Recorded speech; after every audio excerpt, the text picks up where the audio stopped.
이렇게 반도체 쇼티지가 길어지는 이유가 뭐며 네. 특히 차량용 반도체 쇼티지가 이렇게 계속 길어지는 이유가 뭔지 글로벌 반도체 장비 기업들이 우리나라에 이렇게 본격적으로 투자하는 이유가 뭐며 네. 뭐 관련 반도체 업체들한테는 어떤 긍정적인 영향이 있는 것인지 좀 네. 궁금하네요.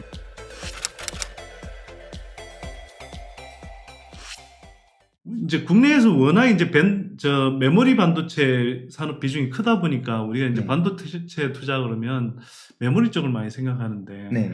비메모리 산업이 굉장히 크고 또 성장 속도도 빠르지 않습니까?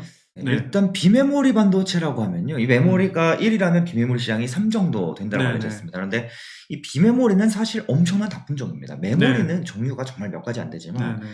비메모리 같은 경우에는 예를 들어서 뭐 텍사스 인스트루먼트라는 기업은 판매하는 제품의 종류 수가 무려 8만 가지가 넘습니다. 그래서 그 네. 규모가 그래도 네. 있는 게 파운드리여서 파운드리를 하겠다고 한 거 아닌가요? 맞습니다. 네. 어떠한 칩을 만들까도 중요하겠지만 이 비메모리 반도체 산업은 종류가 굉장히 제품의 종류가 많다 보니까 칩을 설계만 하는 기업들 그리고 제조만 해주는 기업들이 완벽하게 나뉘어 있다는 겁니다. 네네. 그래서 삼성 같은 경우에는 이 제조, 메모리에서도 원래 제조를 잘했으니까 비메모리도 제조를 한번 좀 먼저 가보자. 어차피 제조는 한 가지 칩만 만들어주는 게 아니라 여러 가지 칩을 만들어주기 때문에 종류에 대한 고민이 일단 줄어들고요. 일단 계속해서 좋은 기술, 좋은 공정 개발해 나가면서 TSMC를 따라가는 전략, 이거를 계속 추구할 수 있기 때문에 좀 더 수월하게 진입할 수 있었다 이렇게 볼 수가 있겠습니다. 그 관련해서 TSMC는 네. 굉장히 이제 뭐 주목을 받기 시작해서 이제 삼성전자도 파운더리 쪽 계속 이제 비중을 늘리겠다라고는 하는데 맞습니다.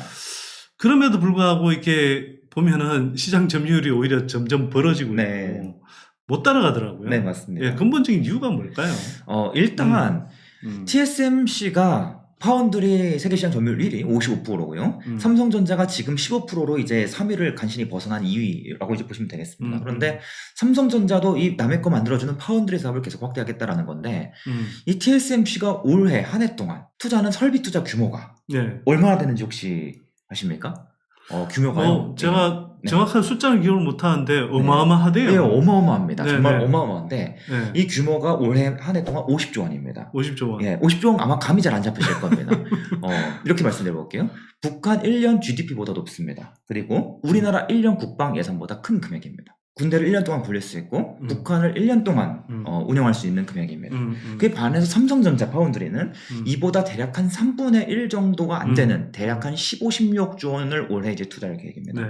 그러면 설비 투자 규모부터 일단 3배 차이가 납니다. 그러면 2등 기업 점유율 3배가 넘는 거의 4배 가까이 차이 나는 이 2등 기업이 1등 기업을 잡으려면 얘가 진행하고 있는 설비 투자보다 훨씬 더 많이 해도 부족할 판인데 훨씬 더 적은 설비 투자로 어떻게 따라가느냐 이러한 지금 시각이 계속 부딪히고 있는 겁니다. 그래서 삼성전자 파운드리는 지금 어차피 이 설비 투자 규모는 곧 생산량의 규모로 이어지게 되고 이는 곧 점유율로 이어지기 때문에 점유율을 따라가는 것은 사실상 많이 어렵습니다. 네네. 그래서 점유율로 물량으로 따라가려고 하기보다는 일단 기술력으로 따라가 보자. TSMC보다 더 좋은 제품을 만들어 보자. 요거라도 먼저 따라가 보려고 하는 것입니다.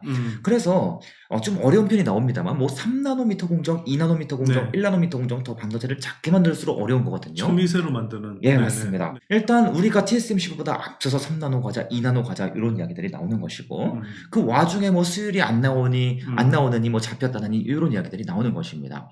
그래서 이 삼성전자의 파운드리가 이 TSMC를 당장 따라잡는 점유율로 따라잡는 그런 목표만이 꼭 중요한 것은 아니다.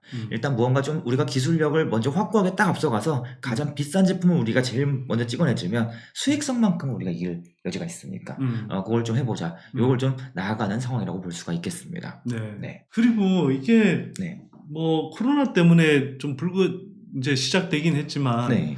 이른바 이제 그 반도체 쇼티지 문제가 계속 예, 길어지고 맞습니다. 있어요. 네. 이게 이렇게 반도체 쇼티지가 길어지는 이유가 뭐며 네. 특히 차량용 반도체 쇼티지가 이렇게 계속 길어지는 이유가 뭔지 좀 네. 네. 요즘에 차를 주문하면 뭐 1년, 2년은 기본이고 옵션이 없어요. 네네. 작년에 나온 차보다 더 새 차인데도 기능이 빠져서 나오고 나중에 AS 센터 오면 그때 기능 추가해줄게 막 이런 식으로 차를 팔고 있습니다. 웃긴 상황이죠. 근데 이제 네. 그 이유가 무엇인가 하면 일단 이 비메모리 반도체라는 것은요, 종류가 정말 다양한데 이 종류가 끊임없이 계속 늘어납니다. 우리가 과거에 10년 전에 스마트폰을 살 때는 애플에서 나온 아이폰과 삼성에서 나온 갤럭시밖에 두 가지 제품밖에 없었죠. 네네. 근데 지금은 스마트폰의 종류가 너무 많습니다. 네. 혹시 소장님께서는 지금 아이폰을 쓰고 계신데 아이폰 중에서도 아이폰 프로가 있고 프로맥스가 있고 아이폰이 있고 아이폰 미니가 있고 또 아이폰 저가형 제품들이 네네. 잔뜩 있고 이렇게 제품이 다양해지면 안에 들어가는 반도체 칩도 다 다양해집니다. 어떻게 중저가 폰이 더 싸지겠습니까? 더 저렴한 칩을 계속해서 넣어주는 겁니다. 그러면 이제는 반도체 기업들이 훨씬 더 다양한 제품들을 만들어줘야 되는데 그렇다 그래서 고세양 칩을 적게 만드냐? 그건 또 아니라는 겁니다. 그 와중에 점점점 다양한 저세양 칩의 종류가 계속 늘어나는 겁니다. 그러다 보니까 이 반도체 칩을 만들어주는 파운드리 기업들이 이 다양한 칩을 모두 만들어줄 수가 없게 되었고 이러한 다품종은 꾸준히 진행이 되어 왔고 계속해서 현재 진행형입니다. 자동차 업체들도 어떻습니까? 전기차의 성장이 시작될 무렵에 다품종이 계속해서 진행되어야 할 무렵에 자동차 기업들이 이 반도체 칩의 오더를 대규모 취소했습니다. 대규모 취소하니까 무슨 일이 생기냐면 반도체 이 파운드리 기업들은 지금 당장 자동차 칩은 당장 좀 안 만들어도 되겠구나. 그리고 그와 함께 어떻게 합니까? 지금 여기저기서 늘어나는 수많은 반도체 칩 종류들 이것들을 감당해야 되니까 다른 영역에서 오는 오더를 다 받아들였다는 겁니다. 그런데 생각보다 위드 코로나라 뭐 이런 것들이 빠르게 회복되고 자동차 업황도 생각보다 빠르게 회복됐습니다. 네. 여기에 더해서 전기차가 빠르게 등장하면서 칩의 종류도 빠르게 늘어났습니다.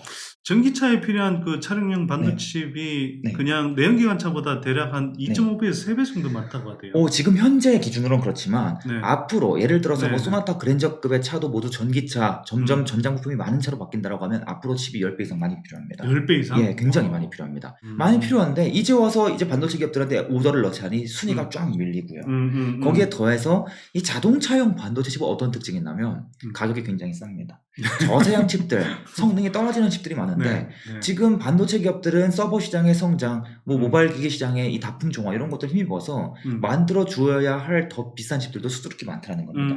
그렇다 보니까 이 오더가 계속 밀리게 되고 차량용 공급 부족이 한 번 시작되니까 계속 연이어서 지금 이러한 이 자동차 칩의 공급 부족이 더욱더 확산된 상황이다. 또 한 가지는 반도체 칩만 전문적으로 만들어주는 이 차량용 반도체 전문 기업들도 있습니다. 네. 이들 기업이 직접 만들기도 하고 파운드리 사업을 하기도 하는데 이들 기업 동안 코로나가 시작됐을 때 투자, 설비 투자를 미뤘다 보니까 네. 이러한 효과까지 가하면서 지금 공급 부족이 해소되지 않는 국면에 있다. 이렇게 이제 보실 수가 있겠습니다. 뉴스 보도 같은 걸 보면 그래도 올해 하반기 내년 상반기부터는 조금씩 풀리지 않겠느냐 이런 이야기도 나오긴 맞습니다. 하던데. 네. 그래서 이 차량용 반도체 공급 부족이 언제 해소될 거야 이에 대한 예측이 여러 번 나왔었죠.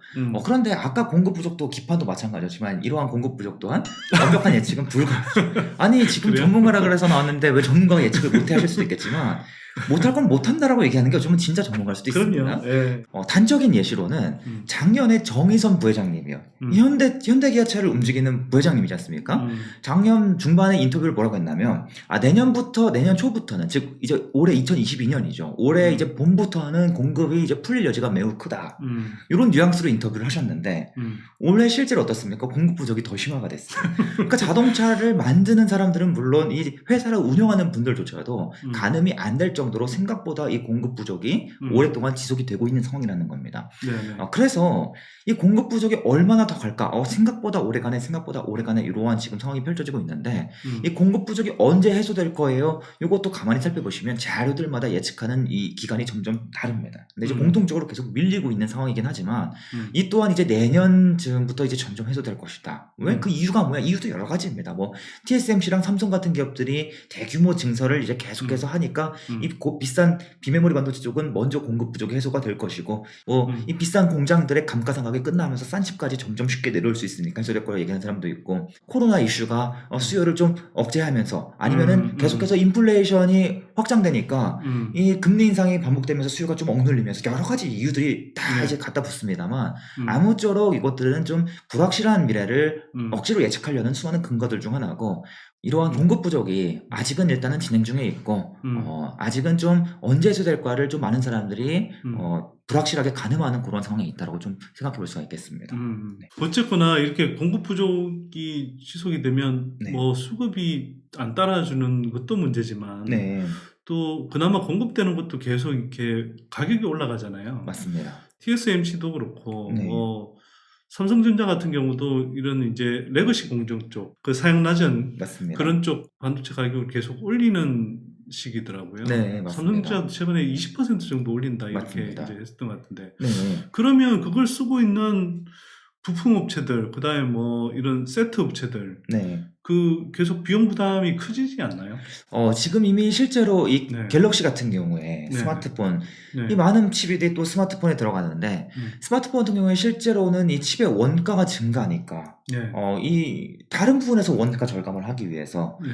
이번에 이제 GOS 이슈 같은 이런 이슈를 그렇죠. 터지고, 네. 스마트폰 발열을 해결하지 못하는, 네. 그리고 자동차 기업들도 이 비싼 부품을 감당하면서 그냥 기능을 어떻게든 네. 끼워 넣으려고 하는, 그러면서 동시에 할인을 줄이는, 네. 그래서 차 가격을 쉽게 올리지 못하겠지만 가격을 좀 간접적으로 올릴 수 있는 방법은 할인을 줄이는 거거든요. 네. 프로모션을 줄이는 그러한 네. 방식으로 채택하고 있고, 그다음에 이제 가격을 조금 더 수월하게 올릴 수 있는 테슬라 네. 같은 경우에는 실제로 차량 가격을 이미 올렸고요. 그래서 네. 네. 이러한 전가가 이미 일어나고 있다. 그리고 최근에 이렇게 보니까 네. 이 글로벌 반도체 쪽에 이제 장비 기업들 있잖아요. 네, 맞습니다. 이쪽에서 네. 투자를 상당히 많이 하더라고요. 그래서 네. 저희가 좀 찾아보니까 네. 세계 3위 반도체 장비 기업이고 시각 장비 쪽에서는 1위인 램 리서치. 네, 맞습니다. 예, 한국에도 들어와 있는데 네. 여기서 이제 지금 R&D 센터를 국내에 이제 좀 투자한다고 해서 그건 되게 좋은 소식인 것 같은데. 네. 이거 말고도 이제 세계 1위 반도체 장비 업체 그 어플라이드 머티리얼스 같은 경우도 한국의 네. R&D 센터를 맞습니다. 뭐 이렇게 짓겠다 이렇게 이야기를 하고. 네. 세계 3위 네덜란드 ASML 여기도 지금 경기도 화성에 또 반도체 클러스터 조성하겠다고 그러고. 네. 네, 도쿄 일렉트론 네. 여기도 되게 큰 장비 회사죠. 맞습니다. 네네. 여기도 1,000억 원 들여서 화성에 짓겠다. 뭐 이렇게 이제 이야기를 해서 이렇게 글로벌 반도체 장비 기업들이 우리나라에 이렇게 본격적으로 투자하는 이유가 뭐면 네. 뭐 관련 반도체 업체들한테는 어떤 긍정적인 영향이 있는 것인지 좀 네. 궁금하네요. 아, 예. 네. 일단 왜 우리나라에 자꾸 지금 지으려고 하는가? 네네. 우리나라가 큰 손이기 때문입니다. 네. 램 리서치는 사실상 이 매출의 40%씩 우리나라에서 나오기도 합니다. 네. 어플라이드 머티리얼스도 좀 많으면 30%씩 나오기도 하고요. 이들 기업의 매출이 우리나라에서 나오니까 네. 우리나라에서도 이제 열심히 하려고 하는 건데, 그 이유가 좀 더 상세하게 무엇인가? 일단 첫 번째 네. 두 가지로 한번 좀 개인적으로 말씀을 드려보자면, 네네. 첫 번째는 이 새로운 장비를 계속 개발을 해야 되죠. 그런데 장비를 혼자 개발하는 것이 아니라 반도체 기업들과 함께 손을 잡고 개발하는 겁니다. 네네. 앞으로 어떤 장비가 필요해? 이건 장비 기업들이 판단하는 것이 아니라 반도체 네. 기업들이 이 수요를 알려줘야 돼요. 네네. 그래서 이 장비를 공동 개발을 하고 싶은데, 일단 우리나라에서 우리나라 반도체 기업들과 손을 잡고 개발하려면 당연히 우리나라에 R&D 센터가 있는 것이 유리하겠죠. 네네. 그 이유가 무엇인가 하면 장비를 개발을 하려면 수많은 공정에 대한 이해도가 필요하고, 이러한 이해를 하고 있는 사람들은 우리나라에 있는 엔지니어들입니다. 그래서 이러한 엔지니어들은 또 어디서 양성이 됩니까? 우리나라 대학에서 양성이 되죠. 우리나라에 있는 인력풀을 최대한 활용하고, 그다음에 연구 개발 자원을 활용하기 위해서 R&D 센터를 이제 짓는 경향이 있다고 볼 수 있겠고요.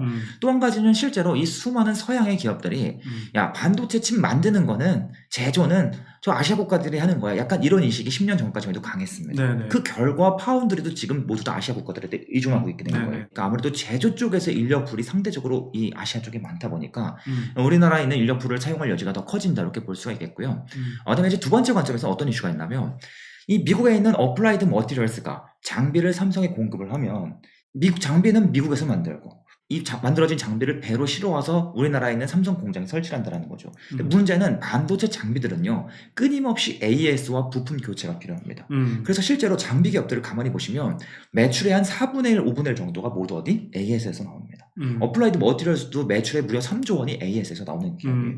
그런데 이러한 AS를 하려면 결국에는 부품을 또 어디서? 미국에서 가지고 와야 됩니다. 네네. 그러면 이 부품 비행기로 실어와 배로 실어하면 오래 걸리죠. 우리 미국에서 택배 주문만 해도 안절부절 못하잖아요. 며칠씩 걸리니까. 그러니까 이게 네. 이제 한편으로는 그렇죠. 코로나 때문에 네. 이 물류 비용, 특히 네. 운송 비용이 굉장히 높아졌어요. 맞습니다. 부품을 어떻게 하면 효율적으로 전달할까 고민을 많이 해왔습니다. 그 결과 어플라이드 머티리얼스라는 기업을 좀 사례로 말씀드리자면, 교체가 빈번한 부품은 미국 기업이 만들어서 한국으로 보내지 말고 한국에 있는 한국 기업이 직접 부품을 생산해서 조달하자. 즉 현지화 전략을 확대하게 됩니다. 네. 그래서 대표적으로 어플라이드 머티리얼스라는 이 기업이 우리나라의 기업과 이제 손을 잡고 장비 부품의 현지화를 계속 확대했어요. 그 대표적인 기업이 바로 많은 분들께서 좋아하시는 아이원스라는 기업입니다. 이 아이원스는 네. 이 현지화를 맞는 부품들, 내가 대신 만들어주는 부품들의 종류가 점점점 다양해질수록 자연스럽게 이익은 점점 많아지는, 실적은 높아지는 그런 구조적인 성장 요인을 갖게 되는 것이죠. 그러니까 또 이 장기 투자를 좋아하시는 분들이 또 굉장히 활발히 많이 좋아하시는 기업이다. 이렇게 이제 볼 수가 있다는 겁니다. 아무래도 아이원스 요즘 좀 눈에 많이 띄는데 그 사업 구조상으로 보면은 계속 점진적으로 이렇게 좋아질 가능성이 높은 사업체로 볼 수 있겠네요. 현지화 사업은 일단 기존의 파트너십이 체결되면 더 파트너십이 공고해지는 과정에서 제품 다변화가 일어날 여지가 훨씬 더 크기 때문에 이 사업만큼은 계속해서 더 안정적으로 성장할 여지가 높다, 이렇게 좀 볼 수가 있겠습니다. 네.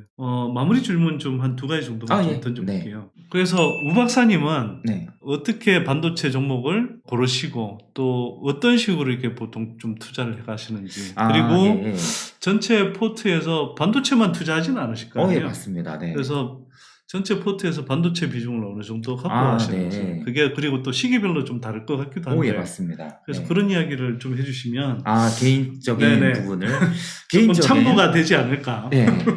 좀 저만의 이야기를 드리면 아마도 관심 없을 테니까 좀 도움이 될 수 있는 내용을 중심으로 좀 말씀을 드리자면요.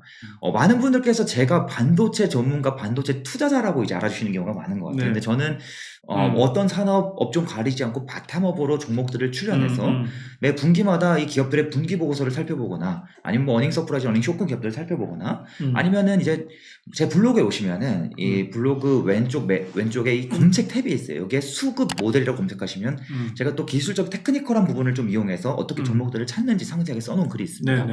이러한 방법들을 이용해서 저는 매 분기마다 이 실적 발표 기간에는 한 200개에서 한 280개 정도의 기업들을 쭉 살펴보고요. 그리고 이제 비실적 발표 기간에는 매일 한 20개에서 한 많으면 40개 기업들을 매일 살펴보면서 매 분기마다 투자할 기업을 딱 4개를 쫓습니다. 딱 4개를 딱 선정한 다음에 이들 4개에 집중 투자하는 그런 성향을 가지고 있습니다. 그 우광재 박사님을 처음 어떻게 알게 된지 기억이 나는데요. 제 투자법을 여러 가지 형태로 부르긴 하지만 이제 실적 중심 투자법 이렇게 이제 표현을 하는데, 실적 중심일 때는 실적이 계속 가파르게 잘 성장하는, 지속적으로 성장하는 종목도 있지만, 또 실적이 상당히 지지부진하다가 이렇게 실적이 전환되는 종목들이 있잖아요. 그런 종목들도 제가 이제 좀 선호를 하는데, 저도 이제 그래서 많은 이제 좀 투자자들이 하는 방법이지만, 매 분기 실적이 발표될 때마다 좀 잘 나오는 기업들을 이렇게 솔팅해서 이렇게 보고 그러거든요. 딱 우황재 박사님이 이제 그렇게 이렇게 분석한 내용이 있는데, 제가 접근하는 방식하고 너무 닮아 있더라고요. 그래서 이제 그때 알게 돼서 제가 연구소에서도 좀 강의 모시고 했는데, 맞습니다. 저도 이 방법 굉장히 좀 권해드립니다. 그래서 다시 한 번만 제가 중간에 말 끊어서 죄송한데, 그만큼 굉장히 중요하고 좋은 발굴법이라는 생각이 들어서 제가 좀 강조를 하는 거고요. 말씀 이어서 다시 좀 해주십시오. 그래서 이런 방식으로 바텀업으로 종목을 추려내는 작업을 저는 지금까지 10년 넘게 해왔고, 이렇게 집중 투자를 좀 이렇게 하는 스타일입니다. 그러면은 이들 기업을 바텀업으로 찾을 때 좀 어떤 관점으로 보는가, 이걸 좀만 더 한번 말씀을 드려보자면, 이 기업들이 이 분기 보고서 아니면 실적 발표를 하면은 여러 가지 숫자들이 나오잖아요. 그러면 이 기업이 매출액이 20억이야, 200억이야. 이것만 보는 건 의미가 없거든요. 그것보다는 어떠한 변화가 나타났을 때, 평소에 매출액이 2억이다가 아니면 5억으로 뛰었어, 2배 뛰었어, 3배 뛰었어. 그렇죠. 이러한 변화들을 집중적으로 이제 파악하는 스타일이기 때문에 이러한 변화의 상상 투자의 기회가 나오거든요. 이렇게 좀 한번 말씀을 드려볼 수 있겠고요. 이 와중에 저는 반도체 기업이든 반도체 기업이 아니든 가리지 않고 모든 기업들을 투자를 합니다. 그런데 이제 아무래도 이 반도체 산업이 종목 수도 워낙 많고 시기마다 투자할 메리트가 있는 기업들이 많은 데다가 아까도 말씀드렸지만 장기 우상향하는 산업이다 보니까 이 중간중간 와중에 계속해서 투자할 메리트가 생기는 기업들이 생각보다 많이 나타납니다. 그러다 보니까 이제 경험적으로 특정한 시기에는 반도체 기업을 전혀 보유하고 있지 않는 경우도 있지만, 지금 반도체가 정말 좋을 시기다 하는 경우에는 이러한 종목들을 쭉 추출하는 과정에서 반도체 기업이 자연스럽게 많이 나오고, 이 과정에서 최대한 3개까지도, 아니 한 업종에 4개 중에 3개까지도? 맞습니다. 한 업종에 75%시면 너무 많은 거 아니에요? 라고 말씀하실지 모르겠지만, 제 기준에서는 저는 나름 이제 공격적인 투자 능력을 가지고 있고 또 투자에 굉장히 많은 시간을 쏟기 때문에 아무래도 이 정도로 이제 접근합니다만, 물론 이제 다른 투자분들께는 75%씩 실어가는 걸 절대 추천하지 않습니다. 한 많아야 20%, 25%, 30%. 근데 이제 개인적으로 이러한 성향을 가지고 있다, 이렇게 좀 말씀을 드려볼 수 있겠습니다.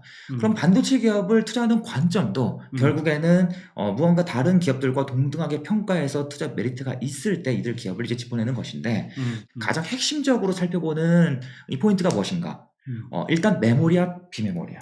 그리고 그 안에서도 소재야, 부품이야, 장비야. 이렇게 이제 살펴보면 기업의 실적이 최대치를 찍었다고 하지만 지금 장비 기업 앞에서도 말씀드렸지만 앞으로 더 실적이 팍팍팍 치고 나갈 수 있을지 그렇죠. 불투명이 아니야. 이걸 이제 집중적으로 살펴보는 것이죠.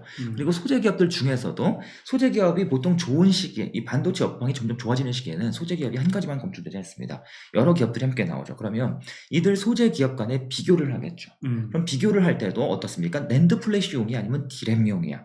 결국에 이 기업이 공급하는 이 소재가 어떤 반도체 쪽으로 들어가? 여러 가지 종류의 반도체 중에서도 지금 어떤 반도체가 좋아? 이러한 반도체 종류를 좀 더 살펴보는 방향으로 간다는 겁니다. 근데 사실 지금 요 얘기가 좀 많은 투자분들께는 어려우실 거예요. 반도체 종류도 지금 난 아직 잘 모르겠어. 그래서 이 책이 있는 거잖아요. 홍보 감사합니다. 저 돈 받고 하는 거 아니고요. 근데 되게 구성을 아주 좀 필요하게 잘 쓴 것 같아서 말씀드립니다.